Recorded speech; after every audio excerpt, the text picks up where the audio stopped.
Assalamualaikum warahmatullahi wabarakatuh. Saya Ahmad Septiadi, calon guru penggerak angkatan keempat Kabupaten Bandung Barat. Salam sejahtera, salam guru penggerak. Pada kesempatan ini, saya akan memaparkan demonstrasi kontekstual tugas LMS modul 3.1A7 tentang pengambilan keputusan sebagai pemimpin pembelajaran. Bagaimana kita mentransfer atau menerapkan pengetahuan yang kita dapatkan di program guru penggerak di sekolah atau di lingkungan saat ini? Oke, sebagai seorang pendidik, seringkali dihadapkan dengan kondisi memilih antara dua pilihan yang sangat berat. Kita, guru sebagai pemimpin pembelajaran, diharapkan dapat mengambil keputusan-keputusan yang tepat dan benar, serta tidak memihak pada salah satu dari suatu masalah yang sedang dihadapi. Seorang pendidik itu harus bisa melihat bagaimana persoalan tersebut, apakah merupakan dilema etika atau merupakan rujukan orang. Nah, dalam modul 3.1, saya mempelajari dilema etika dan wujudkan moral yang nantinya diharapkan dapat digunakan dalam kehidupan sehari-hari untuk mengambil sebuah keputusan sebagai seorang pemimpin pembelajaran. Ilmu yang saya dapatkan dalam modul ini akan saya bagikan kepada rekan-rekan guru atau teman sejawat di SMA Negeri 1 Cikalongwetan dengan cara memanfaatkan waktu-waktu luang untuk berdiskusi dalam sebuah kelompok yang sudah kami buat. Dalam kesempatan tersebut, saya akan mencoba untuk berbagi bersama kepada semua anggota komunitas teman guru tentang pengalaman yang sudah saya dapatkan ketika belajar cara pengambilan keputusan. Oke, kira-kira apa sih langkah-langkah awal yang akan dilakukan untuk memulai mengambil keputusan berdasarkan pemimpin pembelajaran? Sebagai makhluk sosial dan sebagai pemimpin pembelajaran dalam pengambilan suatu keputusan, tidak akan luput dari dilema etika dan rujukan moral. Dalam hal ini, yang harus kita perhatikan adalah apakah kasus tersebut itu termasuk nilai-nilai etika atau rujukan moral. Dan untuk mengetahuinya, kita dapat melakukan langkah awal untuk identifikasi masalah agar bisa diketahui bahwa kasus yang dihadapi adalah benar dilema etika atau rujukan moral. Apabila masuk dalam kategori kasus dilema etika, maka ada beberapa hal yang perlu kita lakukan untuk mengambil sebuah keputusan kita. Nah, kita itu harus memperhatikan 4 paradigma, 3 prinsip, dan 9 langkah dalam pengambilan keputusan. Oke. Mulai kapan kita menerapkan langkah-langkah tersebut? Hari ini, besok, minggu depan, atau hari apa? Nah, kita akan coba untuk membuat suatu rencana sehingga kita tidak lupa. Nah, saya akan menerapkan langkah-langkah pengambilan keputusan tersebut setelah saya mempelajari modul ini dan akan berusaha semaksimal mungkin memecahkan suatu masalah yang ada di lingkungan sekolah dengan memperhatikan 9 langkah-langkah yang ada di dalam modul ini. Jadi, mulai saya mendapatkan ilmu ini, saya akan coba praktekkan dengan kondisi kehidupan sehari-hari yang saya jalani, baik di lingkungan sekolah maupun di lingkungan masyarakat. Sebagai seorang pendidik, saya merasa terbantu dengan penjelasan materi dari modul 3.1 ini, sebab dalam kehidupan sehari-hari sering menemukan dilema, tapi belum bisa nih memilih sebuah keputusan yang baik, terutama saat menemukan masalah belajar pada siswa.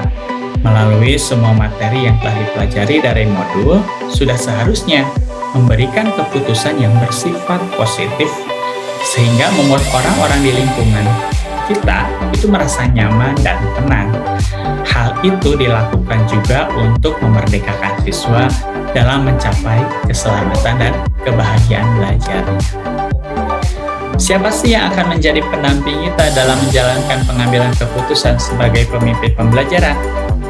Seseorang yang akan menjadi teman diskusi atau seseorang yang membantu untuk menentukan langkah-langkah yang diambil dengan tepat dan efektif. Nah, yang akan mendampingi saya dalam menerapkan atau menjalankan pengambilan keputusan sebagai pemimpin pelajaran dalam lingkungan sekolah tentunya yaitu kepala sekolah, lalu rekan-rekan sejawat, serta anggota komunitas praktisi yang ada di lingkungan sekolah.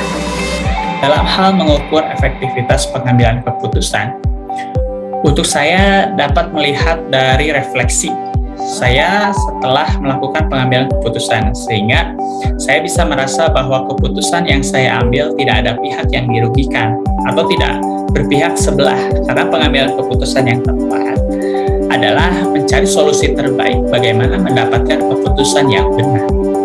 Dan benar, pengambilan keputusan yang tepat dalam pemimpin pembelajaran adalah pengambilan keputusan yang mampu menyeimbangkan antara dua pihak atau antara dua opsi yang ada dengan pilihan yang tepat dan benar, sehingga tidak merugikan salah satunya. Dalam mengkritisi suatu pengambilan keputusan atau membuat suatu keputusan yang kreatif, inovatif, dan efisien. Sebagai seorang pemimpin pembelajaran, maka sangat penting untuk mempraktekkan aspek-aspek apa saja yang perlu dilakukan dan diperhatikan sebelum dan sesudah pengambilan suatu keputusan dari pengalaman dan latar belakang tempat kita bekerja, yaitu institusi pendidikan. Nah, dilema etika adalah sebuah kasus yang sangat berat yang sering kita hadapi, dan setiap kejadian ketika dilema etika itu datang dan harus kita hadapi, maka kita akan selalu ada nilai-nilai kebajikan yang mendasari. Namun, bertentangan dengan cinta kasih sayang, perhatian, kebenaran, kebebasan, keadilan, persatuan, toleransi, tanggung jawab, serta suatu penghargaan akan kehidupan. Di samping itu, kita sebagai pemimpin pembelajaran harus menyadari bahwa unsur-unsur tersebut tidak ada aturan baku yang berlaku untuk memutuskan suatu dilema etika, karena ini bersifat relatif dan tergantung pada situasi dan kondisi terjadinya suatu kejadian. Artinya, ada benarnya kita tetap berpegang pada aturan yang berlaku untuk menentukan kebenaran, namun ada kalanya kita tidak bisa berpegang pada aturan karena situasi tertentu. Demikian pula sebaliknya, ketika pada suatu situasi pujukan moral benar versus salah, artinya adalah segala sesuatu yang kita lakukan sengaja atau tidak disengaja, jika salah dengan alasan baik apapun tentang kejadian tersebut, maka tetap saja bernilai sama. Contohnya nih, pada saat ulangan ujian, pengerjaan tugas walaupun tujuannya untuk mendapatkan nilai yang bagus, yang tentunya merupakan hal yang baik, namun tetap saja salah. Kemudian berbohong yang merupakan sebuah tindakan yang salah. Walaupun tujuannya itu kebaikan, ya tetap saja salah. Gitu. Maka sebelum melakukan pengambilan keputusan, ada situasi yang terjadi pada dilema etika. Ada 4 komponen kategori paradigma pengambilan keputusan yang harus kita pahami bersama, yaitu individu lawan masyarakat, atau individu versus community, atau bagaimana membuat pilihan antara apa yang benar untuk satu orang atau kelompok yang kecil, dan yang untuk yang lainnya itu kelompok yang lebih besar. Lalu ada rasa keadilan dan lawan rasa kasihan, atau justice versus mercy, yaitu pilihan antara mengikuti aturan tertulis atau tidak. Di sini pilihan yang ada memilih antara keadilan dan perlakuan yang sama bagi semua orang. Di satu sisi membuat pengecualian pada sesuatu hal karena kasih sayang dan kemurahan hati. Nah, di sisi lain terkadang memang benar untuk memegang peraturan. Lalu ada yang kebenaran lawan kesetiaan atau versus living, yaitu kejujuran dan kesetiaan. Seringkali menjadi nilai-nilai yang bertentangan dalam situasi dilema etika, dengan anggota perlu untuk membuat pilihan antara jujur dan berlaku setia pada orang lain. Lalu ada lagi jangka pendek lawan jangka panjang atau short versus long term, yaitu paradigma yang kadang perlu untuk memilih antara yang kelihatan terbaik saat ini, yang terbaik untuk masa yang akan datang. Paradigma ini bisa terjadi pada level personal atau individu, dan permasalahan sehari-hari pada level yang lebih baik lagi. Oke, demikian pemaparan dari saya tentang demonstrasi kontekstual modul 3.1 pengambilan keputusan sebagai pemimpin pembelajaran. Semoga bermanfaat. Terima kasih. Salam guru penggerak dan salam bahagia. Assalamualaikum warahmatullahi wabarakatuh.